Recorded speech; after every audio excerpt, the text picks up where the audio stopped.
What up, what up, what up? Hey, everybody, hope you're doing well. Hey, I just want to let you know, I know everybody can't always support and donate to the podcast, but hey, if you can do a one-time donation, I put up a Buy Me a Coffee link in this description of the podcast. So if you go to the description of the podcast, it'll be at the bottom, and you can just go to that link, and you can buy me a cup of coffee, or two if you want. And that would just help support the show, and I can wake up a little bit more and bring you more info. So thanks for listening to the podcast. If you can donate, that would be much appreciated. And let's get on to the show.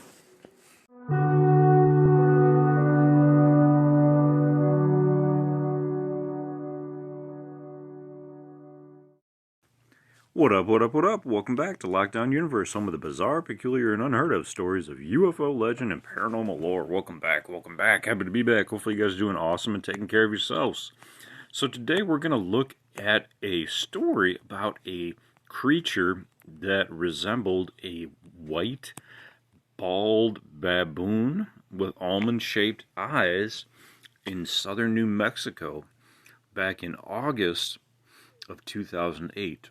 So this story comes to us from phantomsandmonsters.com, and it's about a truck driver who witnessed a white baboon-like creature and later observed men in black, black vans, and helicopters. So this got like all the goods and everything you'd want in a story or maybe even a movie. So in this particular instance, the article states, and this is from the it was actually written by the semi-truck driver. Okay, he states, "I was in southern New Mexico at the time. The date was 8/14/2008 at exactly 12:03 a.m. You know nothing good happens after midnight. I saw a white creature that looked like a bald baboon. It had large almond-shaped eyes, and it was squatting at the edge of Interstate 10. I slowed the vehicle to see just what I was looking at. The creature stood up on two legs and turned and looked. I saw it had spikes running down its back. They almost looked like the hair of baboons, but thicker and more elongated. I could see its hands, and they were primate-like. The face had the look of a baboon as well. I didn't have time to stop because I had to make a delivery at home. We were going towards San Diego, California. I met up with other drivers at the port, and then we flew home. 4 days later, we had a return trip on another delivery. This time, in the same area, I witnessed men in black. A lot of them, with black vans, covered with antennas and some devices. I would not know how to describe it, but the vans were unmarked, and they were clearly looking for something in the area. I counted 24 vans, and one on the edge of the road. I also saw some black OP says, choppers that were flying around in circles in the area. They definitely were looking for something on the ground. Could this be the same creature that I saw?" So, in this story, it took place in southern New Mexico. What do we know about New Mexico? New Mexico has all the goods. New Mexico is where they have nuclear testing, where they have Area 51, where they've got, well, I shouldn't say Area 51, they got the Nevada, but they've got Sandia Labs, they've got what's the other one? They have the Atomic Energy Commission, is that the right one? The Atomic, yeah. So they have all of those down there in New Mexico. Would it make sense that there would be some sort of other creatures down in New Mexico? Some other kinds of entities down in New Mexico? Maybe some that have escaped. Richard Doty being of the Air Force Office of Special Investigations, stated that aliens would escape from their facilities from time to time. And they would have to go and basically trap these things. He actually trapped one in New Mexico. in the 80s. So it's not that uncommon that he might have actually seen either an alien from another planet or an entity that they had created in a lab down there in New Mexico. What I love about New Mexico is that it's like they call it the land of enchantment, but really that's just a fancy word for we got magic down here, bitches. So they just have everything. They've got bases, they've got labs, they've got underground bases, they've got Men in Black. It's really interesting.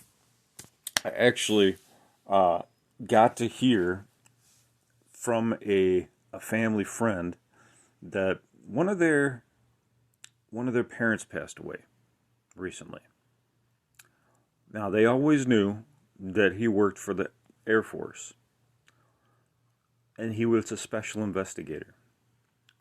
In his obituary, they actually wrote that he was in the Air Force Office of Special Investigations. Also, his children would ask him, hey, do you know if aliens are real? Do you work with aliens?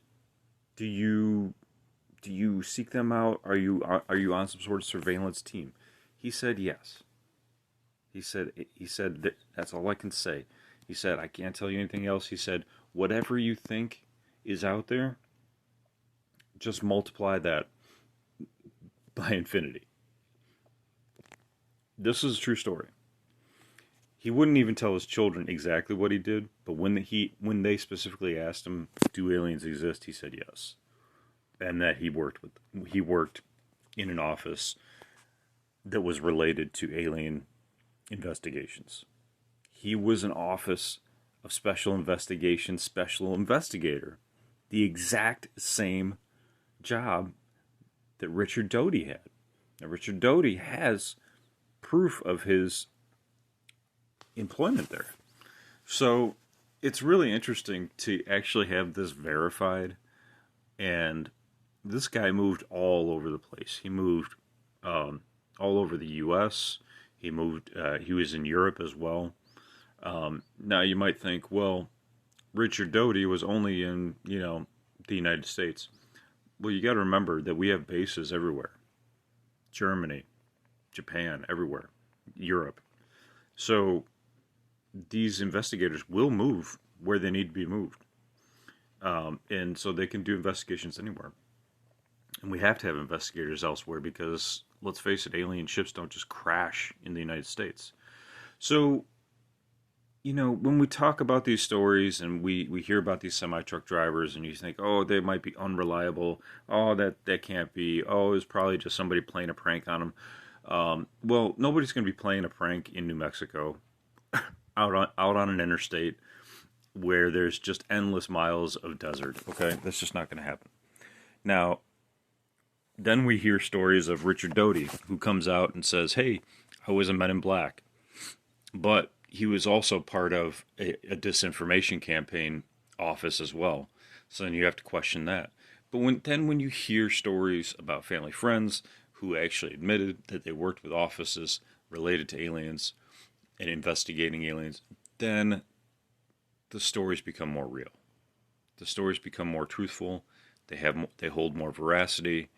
And it's easy for me to say this and tell you this. And it's harder for you to believe because you're not me.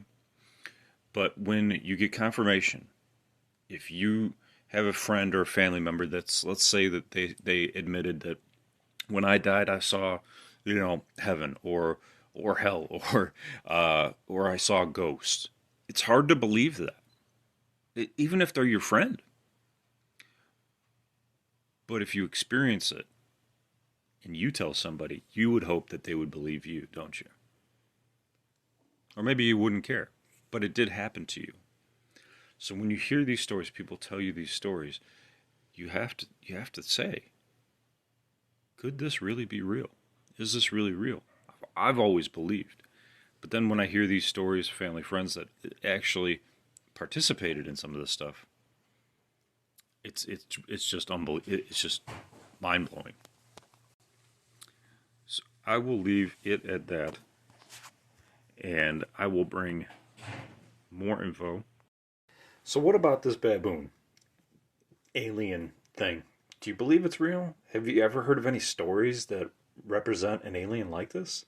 Most aliens that I've heard of, generally are kind of like, you know, darker in skin, or Bigfoot like, have hair that's brown or black, you know, or the one down in Varginha that had like the brown oily skin, or the reptilians that have scaly skin. I haven't heard of too many like white hairy ones, other than maybe like a yeti that is kind of like folklore. And I haven't heard of too many actual stories of somebody seeing like a white Bigfoot. But maybe that's something worth researching. So I might dive down that rabbit hole. Anyway, guys, I hope you're having a great day, taking care of yourselves physically, spiritually, emotionally, taking care of your hobbies and your goals and your dreams. Take care of yourselves in all the ways that are needed, not just one aspect, but you got to do all of them for it to be effective. And continue to question the universe around you. Until next time, guys, take care. Lockdown Universe out.